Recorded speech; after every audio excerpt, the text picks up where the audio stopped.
ఓం శ్రీ శ్రీ శ్రీ ఆచార్య ప్రబోధానంద యోగీశ్వరుల వారి పాదపద్మములకు నమస్కారములు. నా పేరు అనురాధ. హైదరాబాద్ నుండి రత్నవాక్యములలోని యోహాను సువార్తలోని 1వ అధ్యాయము 9వ వచనము.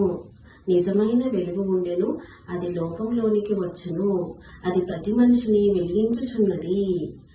ఈ వాక్యంలోని వివరము నిజమైన వెలుగు గురించి చెప్పారు.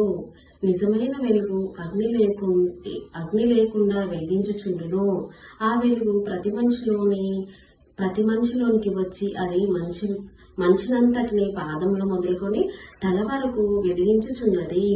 అగ్ని లేని వెలుగు ఒకటే కలదు, అది సృష్టికర్త అయిన దేవుని నుండి వచ్చిన ఆత్మ శరీరంలో ఎప్పుడు ప్రవేశించుచున్నదో అప్పుడే మనిషి శరీరంలోని 25 లక్షల కోట్ల ధాతు కణములు ఆత్మ వెలుగులో నిండుకొని ఉన్నవి.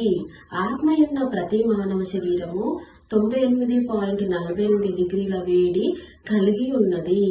ఆత్మ వెలుగు లేని దేహము మృతదేహము అనబడును.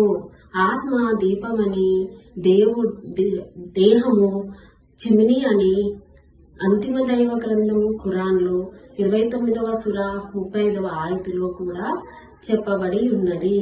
దేహమును వెలుగును ఇచ్చునది, ఎప్పటికీ వెలుగునది అయిన ఆత్మ